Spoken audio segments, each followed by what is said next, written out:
दोस्तों जरा सोचिए, अगर कल सुबह आप अपने शहर के ऊपर आसमान की ओर देखते हैं और वहां दर्जनों राफेल लड़ाकू विमान गुजर रहे हों, तो आपके मन में पहला ख्याल क्या आएगा? यकीनन यही कि भारत अब पहले से कहीं ज्यादा मजबूत हो चुका है। और ये सोच सिर्फ एक कल्पना नहीं है, बल्कि आने वाले समय की हकीकत बन सकती है। रक्षा मंत्रालय को हाल ही में भारतीय वायुसेना से एक बेहद अहम प्रस्ताव मिला है। 114 मेक इन इंडिया राफेल लड़ाकू विमानों की खरीद। दोस्तों, यह कोई आम सौदा नहीं है। 2 लाख करोड़ रुपए से भी ज्यादा का यह प्रोजेक्ट भारत के इतिहास का अब तक का सबसे बड़ा रक्षा सौदा माना जा रहा है। इतिहास की तरफ लौटें तो राफेल भारत के लिए कोई नया नाम नहीं है। जब 36 राफेल भारत की वायुसेना में शामिल हुए थे, तब पहली बार दुनिया को एहसास हुआ कि भारत की हवाई ताकत का स्तर किस हद तक बढ़ चुका है। उसके बाद नौसेना ने 26 और राफेल का ऑर्डर दिया, और अब अगर ये सौदा पूरा हो जाता है तो भारतीय रक्षा बलों के पास कुल मिलाकर 176 राफेल होंगे।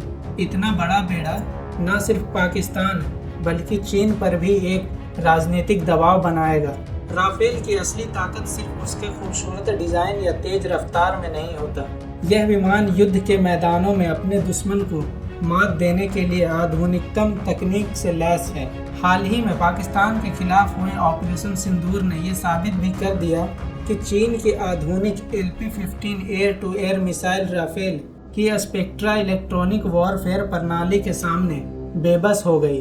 और अब नए राफेल विमानों में ऐसे हथियार लगाए जाएंगे जिनकी मारक क्षमता पहले से कई ज्यादा होगी, जैसे स्कैल्प से लंबी दूरी की एयर टू ग्राउंड मिसाइलें, जो दुश्मन के इलाके में गहराई तक जाकर उनके आतंकवादी ठिकानों और सैन्य बेस को नष्ट कर सकती है। लेकिन दोस्तों, इस सौदे की एक और खासियत है, और वो है मेक इन इंडिया का सपना। सोचिए, वो दौर गया जब भारत सिर्फ विदेशों से हथियार खरीदने वाला देश था। आज हम उस मुकाम पर खड़े हैं जहां हम अपने देश में ही दुनिया के सबसे ताकतवर लड़ाकू विमान बनाने की तैयारी कर रहे हैं। इस प्रोजेक्ट में 60% से ज़्यादा स्वदेशीकरण होंगे, यानी भारत की कंपनियां, भारत के इंजीनियर और भारत के मजदूर मिलकर राफेल को अपने हाथों से तैयार करेंगे। फ्रांस की डीसॉल्ट एविएशन कंपनी इस प्रोजेक्ट में लीड करेगी, लेकिन भारतीय कंपनियां जैसे टाटा ग्रुप इसमें अहम भूमिका निभाएंगी। इतना ही नहीं, हैदराबाद में एक बड़ी MRO यानी मेंटेनेंस, रिपेयर और ओवरहॉल सुविधा भी बनेगी। इसका मतलब यह है कि विमान को ठीक कराने या उसकी मरम्मत के लिए भारत को अब विदेश नहीं जाना पड़ेगा। सब कुछ यहीं अपने देश में होगा। दोस्तों, अगर आप इस सौदे के आर्थिक पहलू पर नज़र डालें तो समझ आएगा कि यह सिर्फ सुरक्षा का सौदा नहीं है, बल्कि यह भारत की इंडस्ट्री और इकोनॉमी के लिए भी गेम चेंजर है। इस प्रोजेक्ट से टेक्नोलॉजी का डेवोल्यूशन होगा, नए नए इनोवेशन को बढ़ावा मिलेगा, और सबसे बड़ी बात, हजारों नौकरियां पैदा होंगी। भारत का एरोस्पेस सेक्टर, जो अब तक विदेशी कंपनियों पर निर्भर था, पहली बार अंतर्राष्ट्रीय स्तर पर अपनी पहचान बनाएगा। अब जरा दुश्मन देशों के नज़रिए से सोचिए। पाकिस्तान की वायुसेना के पास पुराने F-16 और JF-17 जैसे विमान हैं। वहीं चीन के पास जरूर बड़ी संख्या में लड़ाकू विमान हैं, लेकिन उनकी विश्वसनीयता और युद्ध में असली प्रदर्शन को लेकर हमेशा सवाल उठते रहते हैं। ऐसे में अगर भारत के पास 176 राफेल होंगे, तो यह सीधा सीधा संदेश होगा कि भारत किसी भी मोर्चे पर पीछे नहीं हटेगा।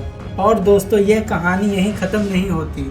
अगर आप वायुसेना के भविष्य की तरफ नज़र डालें तो तस्वीर और भी रोमांचक हो जाती है। सुखोई 30 MKI पहले से ही भारत की रीढ़ है। अब राफेल बड़े पैमाने पर जुड़ेंगे। इसके अलावा भारत ने पहले ही 180 LCA मार्क A1 का ऑर्डर दे दिया है, और 2035 के बाद भारत अपने खुद के 5वीं पीढ़ी के स्वदेशी विमान शामिल करने जा रहा है। यानी आने वाले वर्षों में भारतीय वायुसेना की ताकत दुनिया की सबसे आधुनिक सेनाओं से कम नहीं होगी। लेकिन दोस्तों, असली सवाल यह है कि भारत ने इस रास्ते को क्यों चुना? इसका जवाब है सुरक्षा। चीन और पाकिस्तान दोनों तरफ से लगातार दबाव और खतरे बढ़ते जा रहे हैं। सीमाओं पर तनाव, आतंकवादी हमले और बदलते भू राजनीतिक हालात भारत को मजबूर कर रहे हैं कि वो अपनी सुरक्षा व्यवस्था को और मजबूत बनाएं। और राफेल जैसे विमान उस सुरक्षा कवच का अहम हिस्सा है।